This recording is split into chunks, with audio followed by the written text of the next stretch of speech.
Well, good morning, everybody, and thank you for the introduction. As an architect, it's a privilege to be here today.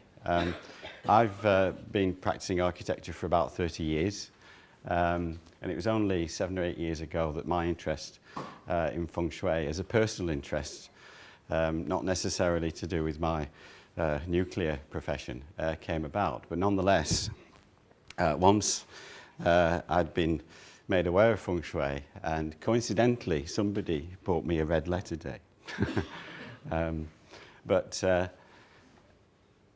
I decided that I needed to learn more about Feng Shui, and so I undertook a Feng Shui practitioner course, which I'm almost at the end of now. So this really is about architecture on the grand scale, and the relationship between architecture and Feng Shui. And I'll be showing lots of pictures today, not many words, but some pictures. But when I first saw this building, I was quite captivated by the fact that here was a major building in Hong Kong, an apartment building, and it's got a hole in it.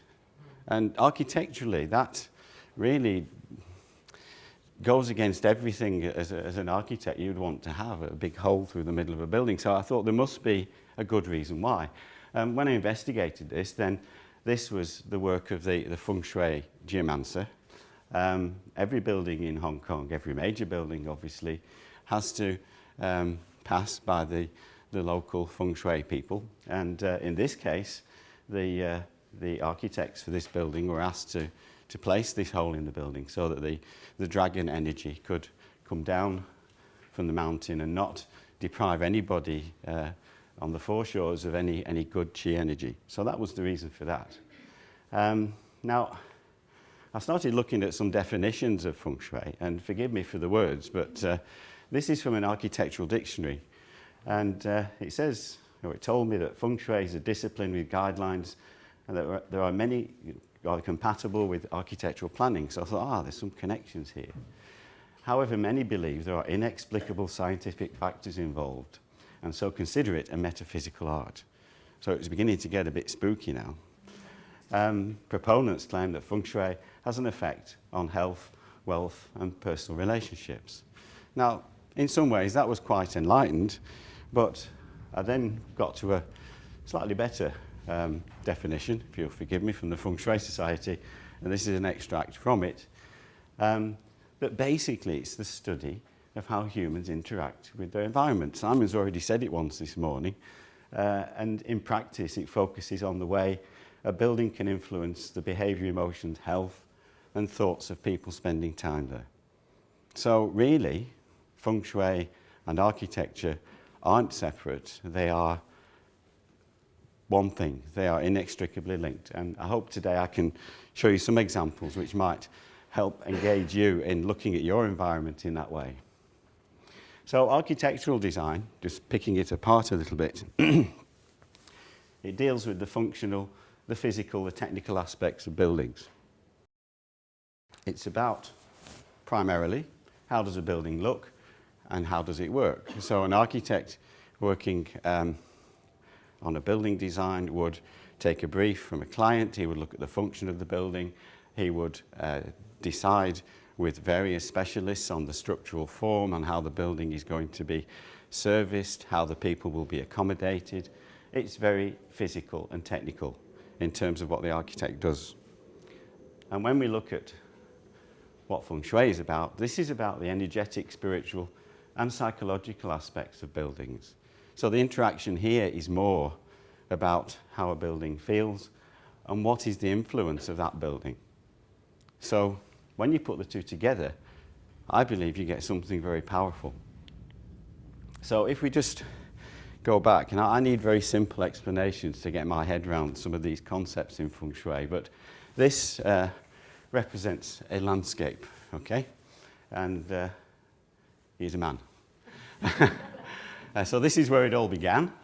And one of our basic functional human needs, if you like, is to have shelter. So man will come along and naturally build himself some form of shelter.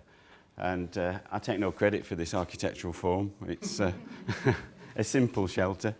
And generally speaking, once that's done, and this is my personal view, I don't speak on behalf of the RIBA or the profession in general, but when that is done, then that's kind of the architect's job finished. And what I became aware of was that there are a few other things coming into play as well, not the least of which is our own human energy and how that interacts with the building at a very fundamental level. And there are also factors to do with the Earth's energy, heaven's energy, and it's this whole interaction which is going on, which in many ways defines and describes the sorts of life we have.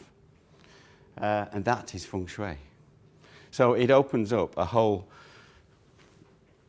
broader range of possibilities connected with the design of buildings. So from that I discovered that architecture and Feng Shui are inextricably linked. They are a combination of the physical aspects and the energetic aspects of buildings. Well, it's important to integrate Feng Shui principles in design. And I'm making a few statements which we might like to debate as well. Architecture without Feng Shui principles is missing something. I sense that very much these days, that I can go into a building and the feeling I get is that it's, in my words, it's got no soul, it doesn't say anything to me, it's bland, it's technical, it's not a very inviting or supportive or nurturing place for humans to be. And if the function of that building requires it to be supportive and nurturing and a good place for human beings to meet their aspirations, then it follows that there should be something in there to allow for that. Some fundamental things, again, I've discovered, and talking to my architectural colleagues, we start getting a bit esoteric for them, but shapes, colours and textures affect our moods. When we walked in here this morning, we were affected in some subtle way by the mood of this room. And I also have a belief that good architecture, and again, perhaps when we look at some examples, it evokes positive feelings, or should evoke positive feelings. Okay, so a little experiment for us, if you don't mind joining in with this. I'm just going to show you a few pictures, and they're photographs of scenes, nothing in particular. I'd just like you to, for the moment, just sort of empty your mind of anything you're going to see. And when you see the picture, if you just engage with it, not really sort of analyse it, or just engage with the images that you see, and then try and describe what sort of feeling that would evoke inside. So this is the first one.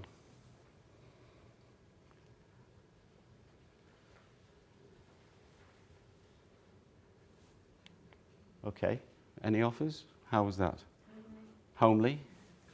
Cozy cottage. Cozy cottage, yeah? Any more? Sorry? Dark. Yeah.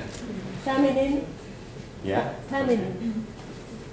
Kind of relaxed, like a summer afternoon, you come out and sit around. Absolutely. Thank you. So, and some quite different responses to that, which shows that we all have different responses to our environment.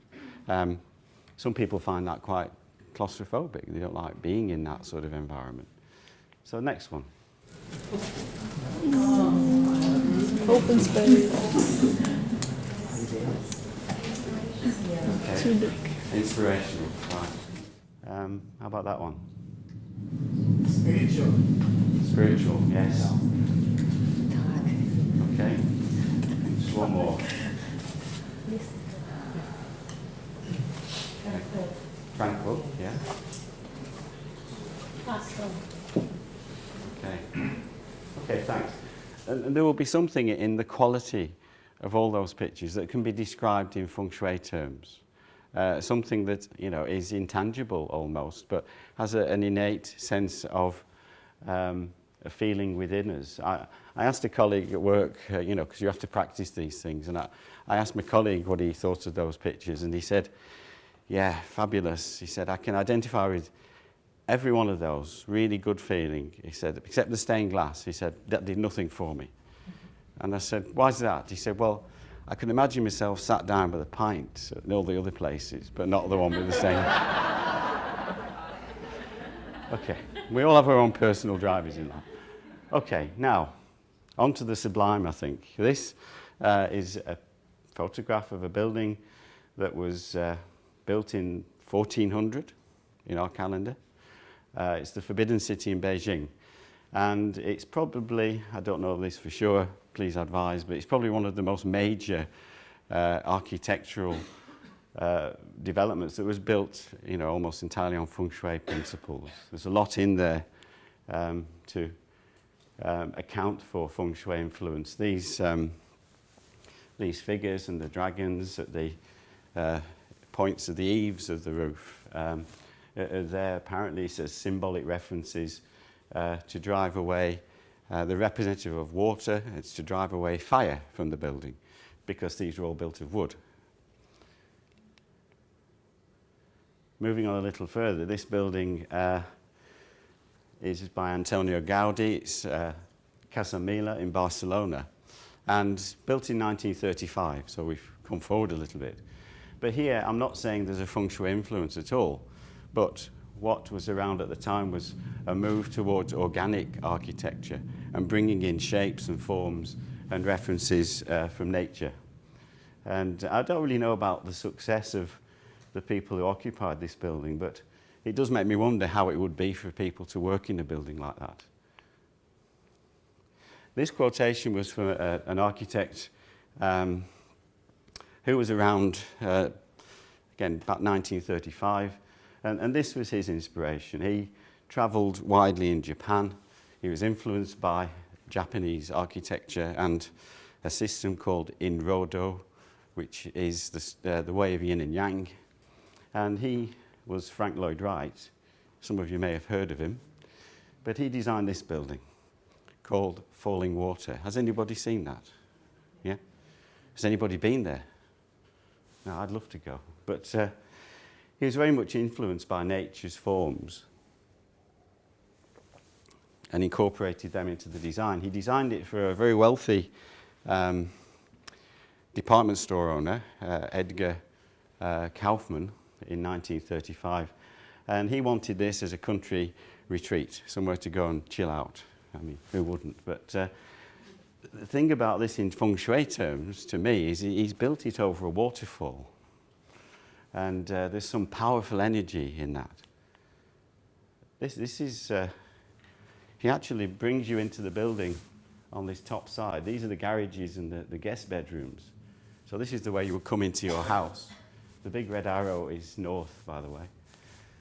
And he brings you into the building, and then you follow this covered pathway, this curved covered pathway, into what is quite a small entrance.